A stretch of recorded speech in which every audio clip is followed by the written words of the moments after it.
Hello, everyone, and welcome to Wondermind's Lonely Together series. This is the Introverts Guide to Going Out. I am a licensed marriage and family therapist, and today I am your resident introvert. This talk is about tips for hyping yourself up before, feeling confident during, and recharging your social battery after an experience of going out. And basically, this workshop is for introverts, the socially anxious, anyone who feels out of practice going out, or maybe never had any experience or didn't have a lot of experiences in the first place. And yeah, hopefully after today, you'll feel comfortable having some strategies for how to feel more comfortable doing it. Um, Hopefully, there will be time at the end for questions, so feel free to write any questions you have in the chat or save them until the end and write them in the chat. I maybe will ramble, but there will probably be time at the end. And for all of you who have been watching the rest of these, that's awesome. If not, these workshops are available on YouTube. So if you want to go back and watch the other ones, those will be available on YouTube, and this will be available on YouTube after as well. Have you all been watching the other ones? If you want to let me know what you have thought, feel free in the chat. And we'll just jump right in. So, first and foremost, I think there's something scary about going out. Otherwise, you probably wouldn't be here. There's something stressful about it. There's something anxiety provoking about it. And what is it that makes this scary? Personally, I think it's the unknown. I think there's a lot of unknowns about the experience that make this very potentially anxiety provoking or, like I said, stressful. I think one piece is sort of emotional prep work and energy. So you might have questions about like how much energy is this going to take from me? If you're an introvert and you feel sort of drained from people, then you might feel that this is going to be something that's potentially going to be exhausting. This is something that I have to like build myself up to. This is something that I need to figure out how much emotional energy do I have available in the first place. Another question could be, questions about being judged. If you're going into a space of, people that you don't know very well, you might have questions about, are people going to be cliquey? Are people going to be mean? Does everyone already know each other? Is everyone already best friends? I think we all walk into a new space feeling like we are the new kid at school. And we assume everyone is best friends with each other, which, we often don't notice the other people who have been there for 5 minutes just like us as well. So I think that can be scary of walking into, I don't know who I'm going to be walking in with. I don't know if they're nice. I don't know if they're mean. I don't know if they're judgmental. There's just a lot of fears about being judged potentially. Another concern I think we have is concerns about connecting. Am I going to have anyone to talk to? Am I going to be able to fit in? Again, the sort of new kid at school sort of feeling of, are there going to be people who are going to be open to me? Or am I going to be sort of feeling like I'm in the background on the edges trying to get into conversations or afraid to say hi or things like that? Are people going to be welcoming? I think that's a very scary thing when you're walking into a new space. And I think another thing that can be scary is, what if I don't know what to do or how to act? You have sort of concerns about like rules and expectations. If you're going into a bar, if you're going into an event, if you're going into any sort of space of like, is everyone going to know how to act? Is everyone going to know how to order? Is everyone going to know where they're supposed to go? Is everyone going to know who they're supposed to talk to? Some spaces can feel very like, I don't want to say ritualistic, but there can be rules and there can be standards, and you might not know exactly what those are, and you feel like everyone knows except you. And I think, of course, that can be scary. Is someone going to tell you how to do it, or are you going to feel like you're constantly doing the wrong thing? And I think all of these can lead to a lot of anxiety. I think anxiety gets a bad rap, obviously. It's stressful. It feels horrible. I hate the feeling. It makes my heart hurt, my chest hurt. I get exhausted being anxious. But I think one thing that's really helpful to think about is that anxiety, ironically, is trying to help us. Anxiety is basically saying, if I can consider all 3 billion possibilities and create a plan of action for each one, then nothing will surprise me and I'll be safe. That's what anxiety is trying to do. It's trying to have everything figured out for you, and it's trying to protect you. Unfortunately, it doesn't work very well. Unfortunately, there's no way, even if you spend days or weeks or months or years planning and anticipating, to know exactly what's going to happen when you walk into a scenario. I know I've certainly had conversations where, or I was going into a conversation that I was stressed about, that I was anxious about, that I was really unsure how it was going to go. And I spent months planning. I spent months thinking about how the other person was going to respond. I spent months thinking about, what if they say this, then I'll say this. If they do this, then I'll do this. Unfortunately, every time I've done that, the other person has gone off script. I have never been able to anticipate exactly what someone's going to say or do because I'm not in their brain and I am not that person. So something always happens that's not what my brain told me was going to happen. And turns out that planning for a million scenarios, there's actually a million and one, there's a million and two, there's a million and three scenarios out there. I could have never anticipated how exactly someone else is going to act. And there's no amount of time thinking about that would have gotten me prepared for every eventuality. So I think sometimes people respond to me saying that and they think, oh no, I'm going to have to do it even harder. I'm going to have to be anxious even better. I'm going to have to figure out how to figure out a billion possibilities instead of a million possibilities. Thankfully, that's not what I'm asking you to do, and I don't think it's very helpful. So instead, we're going to try and learn something else that is a lot more helpful and personally, I think less exhausting than spending months and years trying to figure out billions of possible outcomes so that you can anticipate how to act during them. And how do we do that? How do you handle the unknown? I think the way we handle the unknown is by getting new and updated data.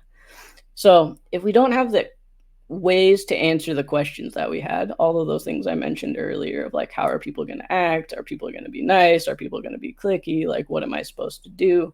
If we don't have the answers to those questions, we're going to fill them in with our fears and our anxieties and our worst case scenarios. And that makes sense. I mean, again, that's anxiety trying to help. It's trying to put the pieces in to make you feel prepared when you don't feel prepared. But unfortunately, when we fill in the gaps with our fears and our anxieties and our worst case scenarios, those are normally based on really old or outdated information. So, for example, you might have this strong feeling of I'm going to embarrass myself or people are going to laugh at me because one time in third grade, people laughed at me because I didn't know what Dragon Ball Z was. Chances are no one is going to do that now as an adult when you are going out in the world. But when that happened in third grade, it could have been deeply traumatic. Or everyone made fun of me and laughed at me because I didn't have the right shoes. That might have happened to you in sixth grade. And again, it could have been traumatic. It could have been overwhelming. It could have been really embarrassing. And we have this like deep sense memory of that was terrible. And I want to make sure I prevent it forever. Thankfully, of course, I mean, I thank God every day. I'm not in middle school anymore. But thankfully, people don't act like that anymore. And that means that we have this, somewhat outdated data of the way people acted in elementary school or middle school or high school. That's how people are going to act now. That's how people are going to treat me now. People are going to laugh at me. They're going to judge me. They're going to do all of those things. And again, I think it's hard to convince our bodies that carries that sense memory of the shame or the embarrassment. It's hard to sort of logic your way out of it. There's this sort of emotional wound, there's this emotional feeling, and we're trying to like find a logical way through it, and it doesn't really work out. So instead, again, I think the goal is to get some new and current and updated information about how do people act in these new spaces that I want to spend time in. First of all, I will also say middle school and high school and all of that was very difficult because you probably didn't want to be going there every day if you were being, bullied or taunted or something like that. These new spaces get to be spaces that you get to choose. No one's forcing you to go back to middle school again. Wonderful news. So we're trying to get new updated information about new updated spaces and new people. And in order to do that, just in order for this to get easier, we have to get that updated information. So I am going to have you all look at this scenario and ask you what you all see. So On this slide, you will see a picture of some people standing over here. And in this scenario, you're at a music festival. You just got food. You're noticing that this person in the orange shirt on the right over here keeps looking over at you. What do you assume they're thinking? If you were in this scenario and you saw this person in this orange shirt kept looking over at you, what would you think that person was thinking, or why would you think that they were looking over at you? Feel free to write some of your answers in the chat if you'd like to. No pressure to. Someone said, where'd they get that food? I think someone said, do I know this person? Maybe they like my outfit. Definitely all possibilities. They're trying to figure out if they know me or if I look familiar. You might be thinking, is there something on my shirt? Is there something on my face? Do they know me and I forgot their name? I think all of those are very real possibilities. Or what the heck is that person saying? Definitely. I think that's all very possible. And I think some people, as you may have noticed, you had sort of these neutral assumptions of what could be happening. And some of you have this assumption of, oh God, what is happening? This person is judging me or making fun of me, or there's something on my face or my shirt, or something about me is a problem that I need to fix. And so I think in this scenario, again, you might notice that you had positive or neutral or negative thoughts about what was happening. I think we all have a tendency to go in certain directions based on what has happened. I think a lot of times our assumptions can be sabotaging us. They might be sabotaging us. I think a lot of times people aren't necessarily thinking what we're thinking. Again, our assumptions are based on these old models, and those models could be our parents, they could be our friends, they could be our enemies, they could be people that may or may not still be in our lives. And if someone's staring at you, you might have a tendency to be thinking something negative or there's some judgment happening, but it's just as likely they're thinking something positive. And of course, you saw from the examples given, there were some very positive ones and there were some, very worried ones that existed in there. And yeah, it's just as likely that they're thinking, I wonder what their shirt says, or maybe they know where the bathroom is, or they're cute. And again, some of us might tend towards the negative assumptions. But did you assume the worst? Did you assume that you were being judged? If you did, just take a minute to, think about why your mind might have gone to that conclusion. Is it because of how people have treated you in the past, or is it because something, that maybe you think judgmental thoughts about other people sometimes, which is fine. We all do it, but just noticing, is that what comes to mind for me? And it's all right if you don't know exactly why. If you have sort of a set of assumptions that tend to be negative and you're not really sure why, that's okay. That certainly is not going to impede our ability to do this work. It can just be helpful to know. If you are able to notice, oh, I think I have some negative assumptions because I was bullied in school, that can be really helpful when you're moving through the world now to remind yourself that, again, you're not encountering your high school bullies. Your high school bullies are not in these spaces that you are going, and it can be nice to remind yourself, okay, I don't need to be worried about what my bullies from 7th grade are going to say, because my bullies from 7th grade are not here. So let's practice. Let's try some gray area assumptions. So again, I think we have this tendency to think of black and white assumptions. Our brains are really good at doing what we practice consistently. And unfortunately, for many of us, we can practice worst case scenarios a lot. Again, thanks to our anxiety, is really, really trying to help, but isn't always the most helpful. Because statistically, what happens is not usually the best case or the worst case scenario, but it is a lot easier for our brains to think about the best case or the worst case scenario, because those are two. There are two, there's the best and then there's the worst. And then there's like a billion things in between. And instead of trying to think of every single outcome, which you may be doing because of your anxiety, it is easy to think of the high and the low, the best and the worst. So I think it can be really, really helpful to figure out some middle ground options, some gray area options. So we're going to take a second to practice some of those middle ground, some gray area assumptions. So go ahead and take out a piece of paper and a pen. You can write in the chat again if you'd like to. You don't have to share with us if you don't want to, or the notes app on your phone, whatever is easiest for you. And I want you to think about the following scenario. So you're going to a new gym for the first time, and you're trying some new exercises for the first time. And you are looking in the mirror, you're feeling a little self-conscious because you don't really know what you're doing. And a woman catches your eye in the mirror and smiles. What do you think she's thinking?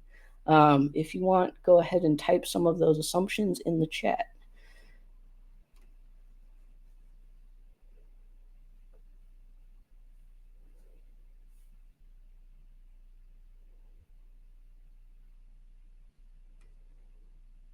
I know for me, I've certainly had times of thinking, this person thinks I have no idea what I'm doing, or they're judging the amount of weight that I'm using, which I know for me is a particularly, and I don't think anyone actually is judging. Um, Someone is saying that this person might be thinking that I'm new and she's happy to see me. She might be thinking good for her. She's being supportive and empathetic or empathic. Um, Someone says they don't look at people. Fair enough. Yeah, I definitely think, all of those are very possible. And in this example, I think she is thinking that, well, in this example, she comes up to you and she says, pistol squats are really hard. I've been trying to do one for 6 months. Good luck. Which again is neither the best or the worst case scenario. She could be thinking, I want to be best friends with that person, which maybe is the best case scenario, depending on your point of view. The worst case scenario might be, this fool has no idea what they're doing. I can't believe they're embarrassing themselves in the gym. But instead, chances are it's something in the middle. It's usually something in the middle. And I think I've had that scenario where someone just comes up and says, good job. The thing you're doing is hard. Good luck. So to get better at going out, we have to practice going out. In order to get the new data, we have to try and get the new data. All of these have been these sort of scenarios, these thought experiments, but you're like, okay, you're a therapist, you are giving me scenarios. That's great. That's just, these things that you came up with in your own head. And that's true. I did. But in order to actually get data of how this is going to go and to get new data of how people are actually going to treat you and talk to you and, how these scenarios can possibly go, you actually have to do it. Unfortunate to say. But yeah, like I said, you might be thinking, that's nice. These nice scenarios, are they actually likely? I don't know. To be perfectly honest, you're right. The only way to get this experience is to have it for yourself. To get better at going out is to practice going out, and soothing your fears in advance allows you to get the new data. So we have to actually figure out how to deal with our fears, deal with the thoughts that are making it hard for us to go and get the new data, and then go and get the new data. And I'm not gonna stand here and tell you that no one is ever mean. There are mean people. There could certainly be assholes in the world. But our goal is to find the spaces and the people who are able to be worth being around, the ones you want to keep showing up for, the spaces that you're like, oh, I like it here and I would like to keep coming here. Not the ones where you're like, every time I go out to this one particular space, everyone feels really cool and, they're judging me and I don't like being there. If that happens, you can stop. You can stop going. So, how do I manage my fears? Again, the goal is to manage the fears to get the new data. So how do you manage your fears? I think number one, acknowledge them. Fears are very normal.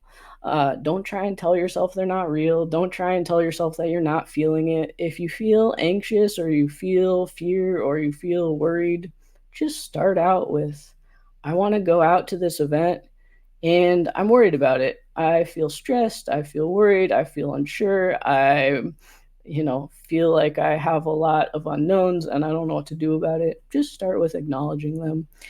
Because I think if you don't acknowledge them, you're basically gaslighting yourself. if you were thirsty and you were telling yourself, I'm not actually thirsty, first of all, deeply unhelpful because, again, you're gaslighting yourself, but also you're pulling yourself further from what the actual useful solution is, which is drink water, hydrate. If you're telling yourself, I'm not actually thirsty, then you're not going to think I should drink water. So I think this is essentially the same thing where you say, let me acknowledge my fears.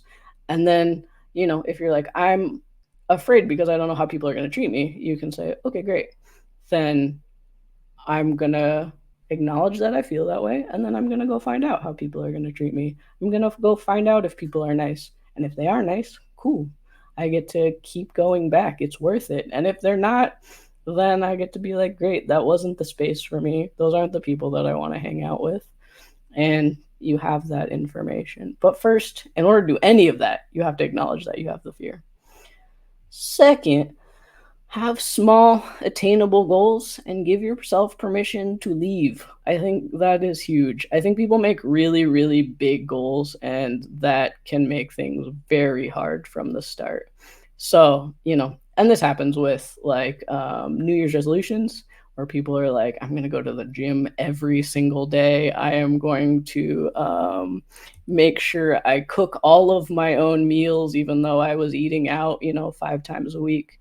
You make it too big, you've seen it happen to people, it may have happened to you, that you get 2 days in and you're like, this is not going well, I should just abandon it. Instead, if you're able to make these very, very, very small, attainable goals, you're so much more likely to succeed. And if you succeed, you're much more likely to want to keep trying.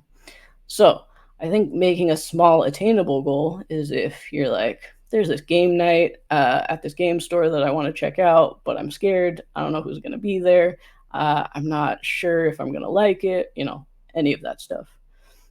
Make the small, attainable goal of I'm going to walk in the door on Thursday night at 7 p.m. when it starts. I'm going to walk into the door. And if you do it, great, you succeeded. And you get to pat yourself on the back and say, I succeeded at this, and fantastic. And it's going to make it that much easier. You're not going to go home and be like, wow, I failed miserably, the way you might if you were like, I got to stay for the entire 4 hours. I have to make sure to interact with people and talk to people. I got to make sure I'm having fun. Like, you put all this pressure on yourself. And then it can be very easy to get overwhelmed and to feel like you failed if you didn't achieve all the things that you set out to achieve. So just making the small goal of let me walk through the door, and then I can leave whenever I want.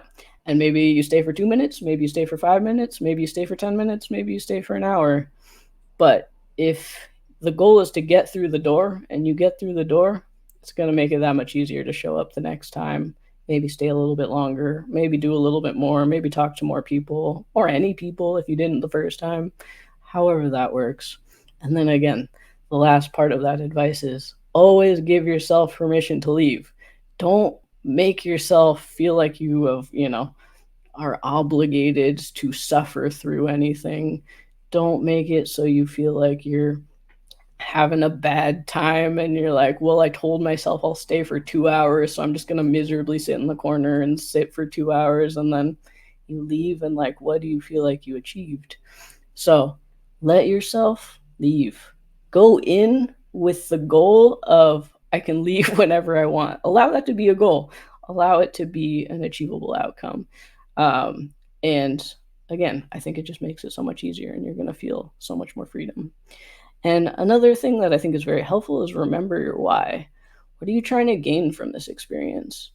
If you're going in because you're like, I should go to more things, or I should be socializing more, or I should be going out, shoulds are like expectations from other people. They're expectations from your parents or society or whoever, but shoulds mean they're not coming from you. Try and figure out why you want to and what is it going to do for you. If you're like, I'm feeling isolated, then your goal might be, I would like to interact with more people so that I feel less isolated. I would like to, have more opportunities to experience my hobbies with other people. I would like to, have more kinds of people in my life, whatever it may be. If you remember why you're doing it, then it's going to be much easier to continue to motivate yourself. Because it's going to be hard sometimes. It's going to be awkward sometimes. Inherently, like doing any new thing is going to be a little bit awkward. And I think going in and being like, this is going to be a little bit awkward, but I know why I'm doing it. I want to do it because I need more friends in the city. I just moved here. I don't know anyone. My goal is to meet someone. And then you make that a small attainable goal of, let me say hi to one person. Let me say hi to two people. Not let me make a best friend. And then you're like, oh no, this feels overwhelming and I don't know how to do that. So remember why you're doing it and it will guide you. Every time you're like, this feels really, really hard and I don't know if I can keep doing it, remember why.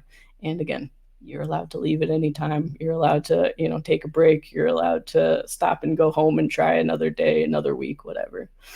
And I think another thing that's really helpful is, what do you need to feel more confident? Figure out the things that are going to make you feel safe, feel confident, feel empowered.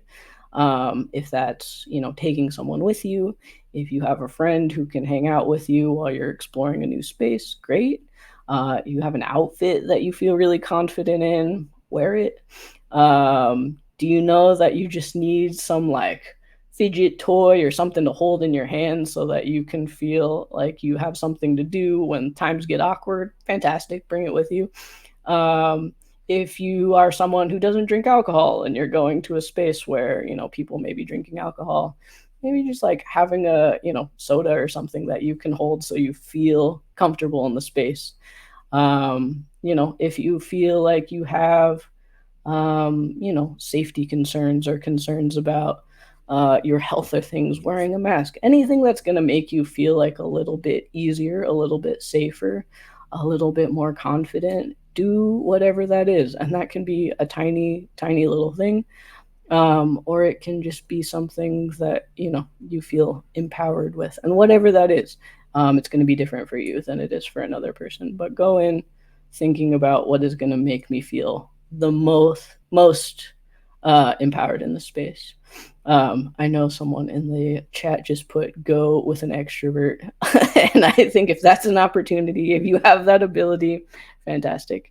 Allow an extrovert to adopt you and introduce you to people that could really just, we don't even need this workshop.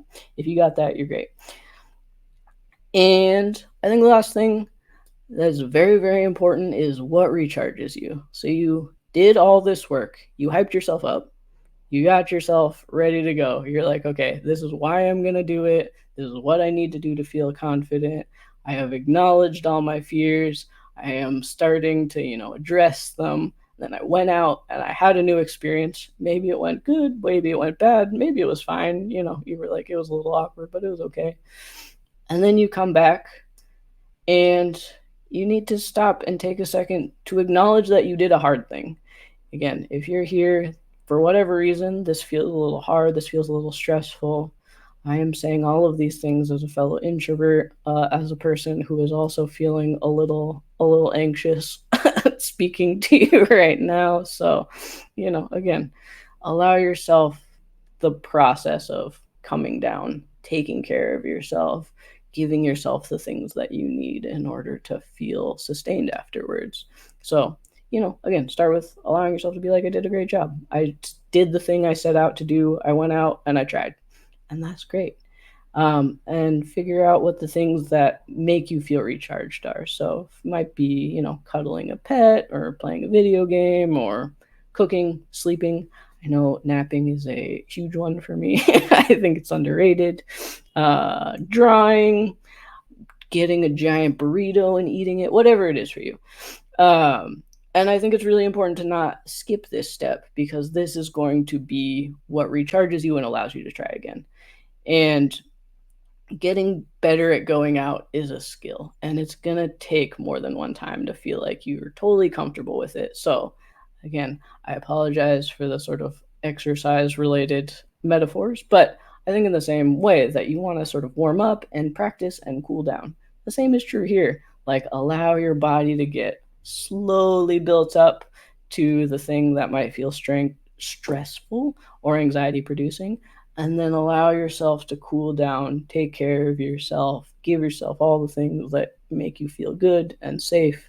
And then, again, whether that's tomorrow or next week or a month from now that you feel willing to try to go back out again, you're going to feel prepared to do it, rather than if you sort of like do all this thing that makes you sort of really, really anxious, and then you feel fried, and then, you feel like sort of hungover from just the experience of doing something really difficult. So that is my advice. I hope it was somewhat cohesive, but I am curious if anyone has any questions that they would like me to address.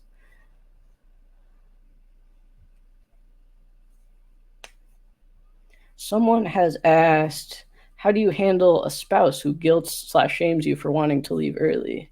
I think it's really important to acknowledge that, like, if you're going with someone who has a very different capacity than you, that you make a plan for it in advance. If, your spouse is an extrovert and you're an introvert, like, don't go in being like, we're both gonna stay for 5 hours and we're gonna party. And then you're like, I don't want to do that. Don't make your needs conditional on someone else's. So I think if I'm an introvert and I think I'm going to make it like an hour, make a plan to either, go with another introvert, or tell your spouse, who again, maybe is an extrovert or maybe has a different experience, hey, like, you can stay, but I think I'm going to leave earlier than you.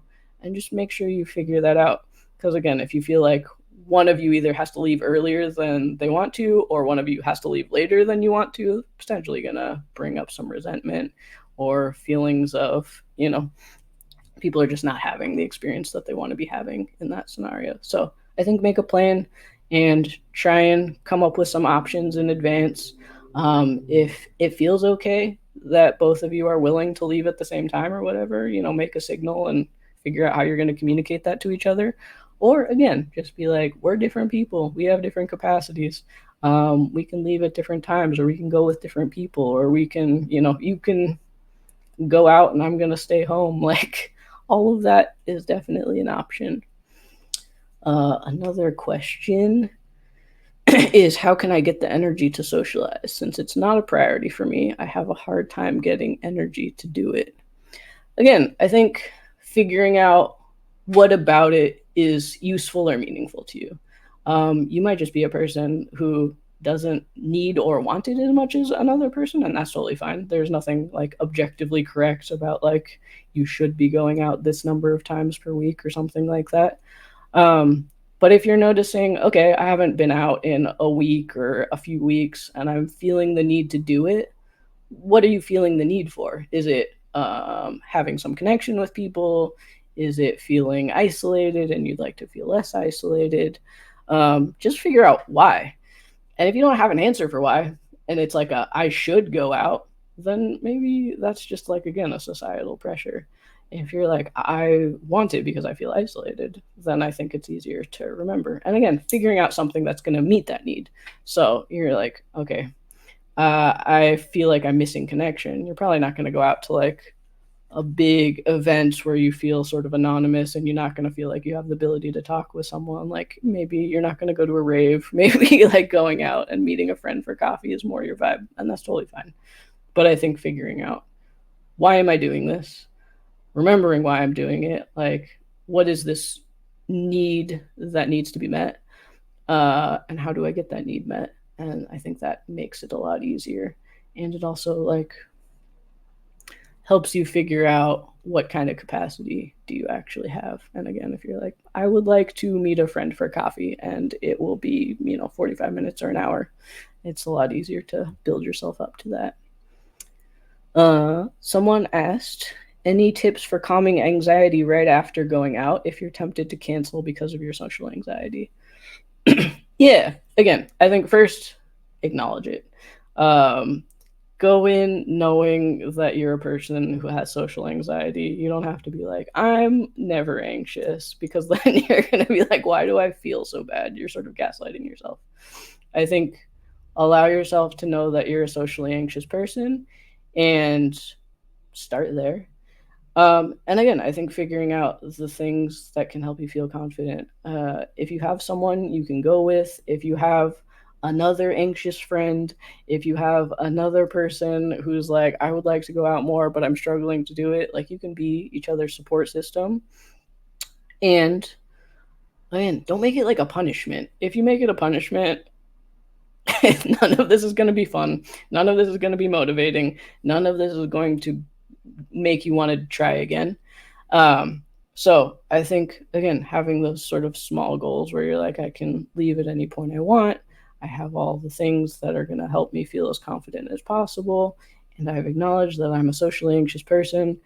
And again, I don't know if you've all have heard this, but I think that's something that was really, really helpful for me to hear is that anxiety and excitement, like physiologically in your body, feel pretty similar.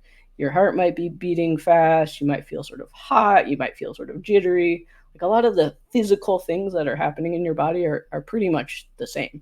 And a lot of it comes down to how does our brain interpret it. So reframing my heart is beating really fast, you might initially go to, I'm feeling anxious. And instead being like, is it possible I feel excited?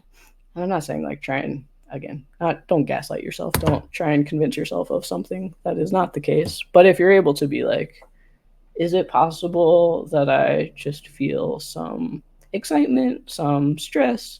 Maybe this doesn't all have to be anxiety. Maybe this is just like a new experience. And again, any new experience, first day of school type jitters, you're able to sort of reframe it as jitters rather than this is something. Because anxiety can also be like, you're going to die, something terrible is going to happen. And being like, this feeling in my chest doesn't necessarily mean I'm in danger. It could just mean there's something new. And I'm trying to figure out what that is.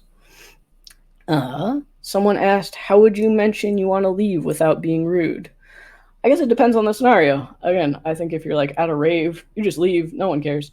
If you're at a small gathering of 3 people at their home, then yeah, you're gonna want to tell them that you're leaving. But also the way in which you do that and how you do that is totally gonna depend on what your relationship is with those people. So if you're hanging out with 3 close friends, you can just say, hey, I think I sort of reached my limit. I'm going to head home. And again, I think we have this belief that people are going to take things really hard or really personally or be like, no, you should stay. And maybe, I mean, sometimes maybe people might say something like that. But you're not obligated to do anything about that. Even if they do, you're still able to be like, I think it's time for me to go. If you want to share any details of why, you can, but you don't have to go into any great detail about why you're leaving or why you need to. And I think people who care about you are going to be open to the truth, which could just be, hey, I think I reached my limit. I got to go to bed. You can say that, and hopefully the right people in your life will be like, yeah, go for it. So, I think figuring out what space are you in, what is important to share. Often we feel like we have to like over explain, and usually it's not as necessary. People are not going to challenge your reasons. So some of it's just getting comfortable with saying the truth, or you know, I don't want to say a version of the truth, but like a shortened version of the truth, rather than like, I got to tell you, I had a really long day and I have to wake up early for work. And, I've been really stressed out that my dog is sick and like all of these things. You can just be like, I'm feeling sort of worn out and I'm going to go home. Another question that we got: how often is healthy to be social or go to events? I'm mentally content staying home alone, but I know it's healthy to go out. So, how do I determine this balance? I think that's just, again, being really, really aware of your signals. So, what's true for one person may not be true for another person. There are a wide range of what feels comfortable and good for someone. I think never socializing is probably not the answer, and always socializing, always being out, always being, again, most people are somewhere in the middle. So I think acknowledging what needs are not being met right now. What do I feel like I'm not getting? if you're able to stay home for, a whole week and you feel good and connected, great. And also acknowledging the various ways that we connect with people. So you might be, texting friends, you might be talking to people on Discord, you might be having online experiences, and those are good too. You're also getting human interaction. So it doesn't require that you're always like leaving the house to get human interaction. But when you're noticing, like, I feel like I should go out, I feel like I'm missing something, what exactly do you feel like you're missing? And notice the signals of, I went out twice this week. Was that too much or too little? Notice the signals that your body is giving you of, do you feel really tired? Do you feel energized? Do you feel more connected to people? Sometimes when I'm not sure about what signals my body is giving me, I sort of pretend I'm an anthropologist who's like watching a nature show about myself. That is just like, if I were looking at this from the outside, would I be like, oh, it seems like it takes, 3 days to recover from one social outing. So probably not going to schedule like 3 or 4 or 5 a week because that would overwhelm me. Give yourself the space to sort of be like, what is my body telling me? What is my brain telling me? What about that felt positive? What about that felt negative? And I think you just are sort of gaining data about yourself. And again, remembering the why. Why am I doing this in the first place? If you're just like, I should go out, and then you're like, well, I did it. That sucked. Then you're not going to get anything out of it. So figure out what need that is going to meet, and then just pay attention to the signals that you're getting. And let's see, another question. Someone said, my mind starts scrambling when people start talking to me and I lose all chain of thought when trying to engage with them. Is this normal? I think it's very normal. I think it's just stressful. Again, you're sort of like doing improv. Like, you don't know what people are going to say, and you can't prepare your answers. You can't necessarily know in advance, like, how people are going to respond to you, and therefore, like, what stories you're going to tell or how you're going to answer questions. I'm sure, like, most of us have had the experience where someone asks our favorite movie, and I'm like, I've never watched a movie in my entire life. Like, my mind goes totally blank. I can't think of a single movie I've ever watched in my whole life. And I think we have this assumption that people are going to judge us. Like, if you're like, I'm so sorry, I can't think of any movies I've ever watched, most people are going to laugh. Like, people are going to be like, oh, I can't believe you can't think of any movies. Like, these aren't pop quizzes that are meant to grade you. Like, people are trying to connect with you, and they're asking you questions in order to connect with you. And again, I think the more you practice doing it, the better you get at it. But it is very, very normal for your mind to just go blank. It is very, very normal to just be like, there's like so much stimulation. Like, I hear a conversation happening over here. I'm noticing that my heart is beating. You just asked me a question and I like cannot think of a single movie that I've ever watched in my entire life. And now I'm stressing out about that. And the anxiety is making it even harder for me to think. First, my advice is just to stop and breathe. People are not going to get mad at you if you take a second to breathe. And you can be honest and you can say, I'm so sorry, I can't think of anything right now.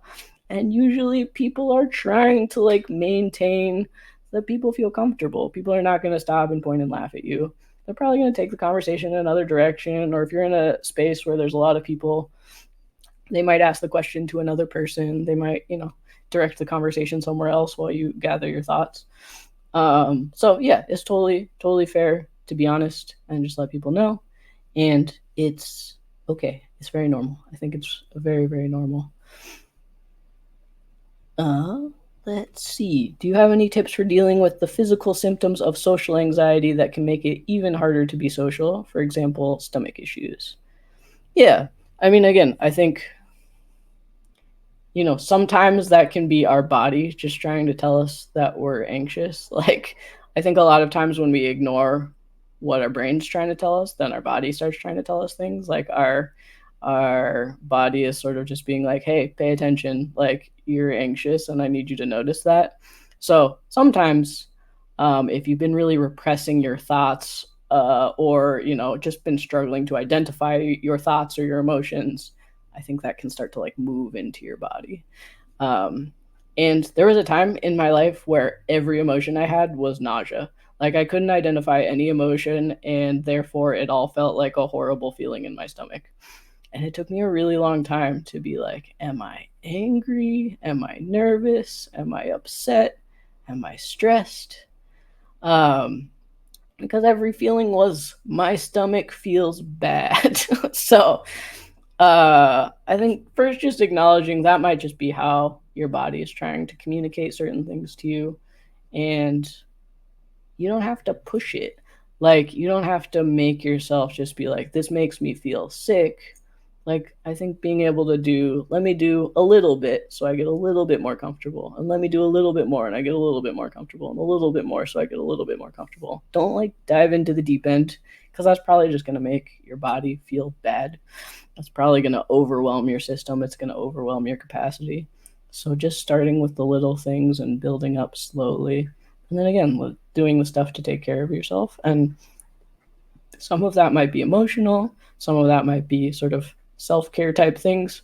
I mean, it could be like taking Tums, and that's fine. Like, if you find a thing that physically helps you as well, do that. That's great.